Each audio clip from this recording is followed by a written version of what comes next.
મિત્રો આપ બધા મિત્રોનું સ્વાગત છે આપણી ચેનલ એવી વીએસ સોલ્યુશન્સની અંદર।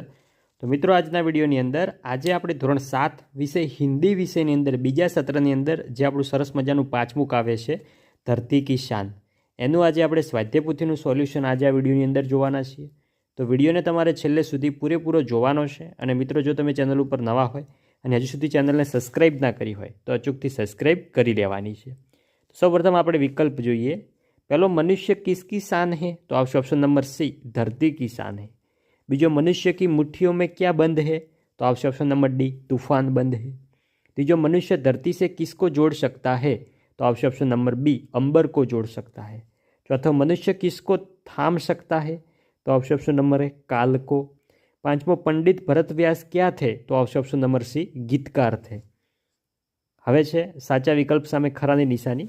मनुष्य चाहे तो काल को तो आपसे थाम ले। बीजो मनुष्य चाहे तो धरती को अंबर से जोड़ दे। मनुष्य चाहे तो माटी से अमृत निचोड़ दे। आगे जाइए, खाली जगह पूरवानी है। पहली, तेरी मुट्ठियों में बंद तूफान है।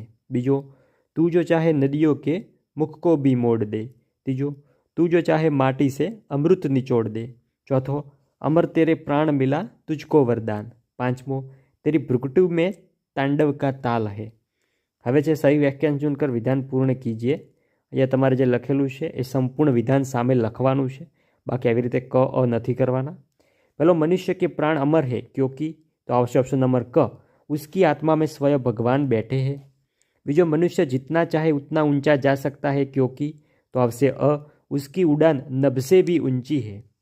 पांचमो जो नीचे निम्नलिखित प्रश्नों के उत्तर एक एक वाक्य में लिखिए। पहलो, कवि ने किसे धरती की शान कहा है तो कवि ने मनुष्य को धरती की शान कहा है। बीजो, कवि ने मनुष्य को क्या पहचानने के लिए कहा है तो कवि ने मनुष्य को अपनी शक्ति पहचानने के लिए कहा है। तीजो, महाकाल कहाँ छिपा है तो महाकाल मनुष्य की छाती में छिपे है। चौथो, मनुष्य किसके समान धीर है तो मनुष्य धरती के समान धीर है। पांचमो, कवि ने मनुष्य को किसके समान वीर बताया है तो कवि ने मनुष्य को अग्नि के समान वीर बताया है। छठो, निम्नलिखित प्रश्नों के उत्तर लिखिए। पहलो है कि कवि ने मनुष्य को महान क्यों कहा है तो मनुष्य के अद्भुत शक्तियाँ है, यह असंभव को संभव कर सकता है। जो भगवान सब कुछ कर सकता है वह मनुष्य की आत्मा में निवास करता है। मनुष्य में हिमालय जैसा उन्नत दिमाग है। उसकी तिरछी भौं में शिव के तांडव जैसा सामर्थ्य है।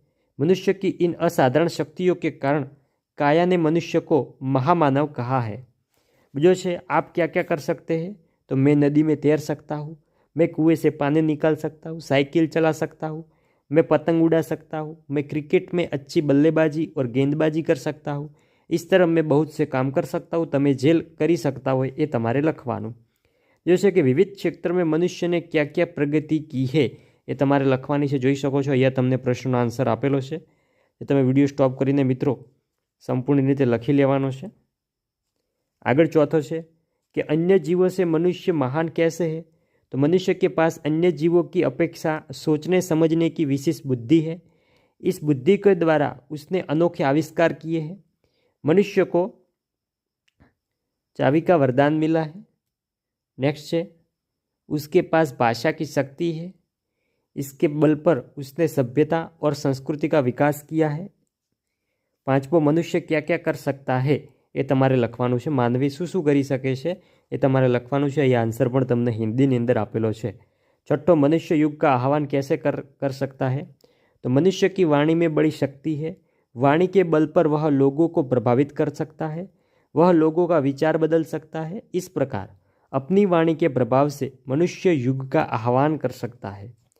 सातवां है, मनुष्य यदि हिम्मत से काम ले तो क्या हो सकता है तो मनुष्य यदि हिम्मत से काम ले तो धरती पर पापों को बढ़ने से रोक जा सकता है। दुनिया में बढ़ने वाली पशुता कम हो सकती है। आगे है, इस प्रकार मनुष्य यदि हिम्मत से कार्य ले तो दुनिया को बदल जा सकता है। आगे से निम्नलिखित काव्य पंक्ति का भावार्थ लिखिए। तो पृथ्वी के लाल तेरा हिमगिरी सा माल, तेरी भ्रुकुटी में तांडव का ताल है। तेमा छे कि हे पृथ्वी के पुत्र, तेरे पास हिमालय जैसा ऊंचा दर्जे का दिमाग है। तू अगर क्रोध में अगर अपनी भौं तिरछी कर दे तो उसका वही असर होगा जो शिव के तांडव की ताल में होता है। बीजो छे गुरु सा गतिमान पवन सा तू गतिमान, तेरी नभ से भी ऊंची उड़ान है रे। तो हे मनुष्य, तुझ में महान देवगुरु जैसी बुद्धिमान है और तू पवन की तरह गतिशील है। तू आकाश से भी ऊंचे पहुंचने की शक्ति रखता है। હવે જે સમાનાર્થી શબ્દ લીખીએ કે ધરતી તો થશે ધરા, પર્વત તો થશે પહાડ, નદી તો થશે સરિતા, માટી તો થશે મિટ્ટી, અંબર તો થશે આકાશ, અગ્નિ તો થશે આગ, પવન તો થશે હવા। આગળ છે દો શબ્દ લીખીએ, શબ્દ કે અર્થ લીખીએ।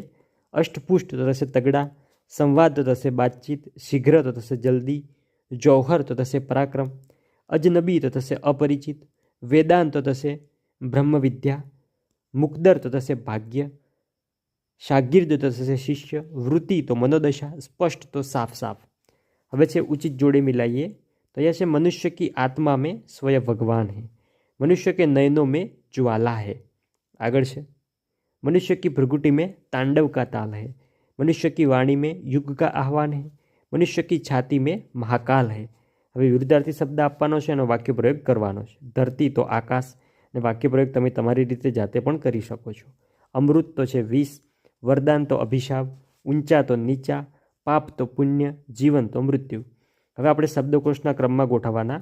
તો આઈના પછી શું આવશે? ક્ષતિ, પછી આવશે જંકાર, પછી આવશે તુફાન, નયન, વરદાન ઓર શીશ।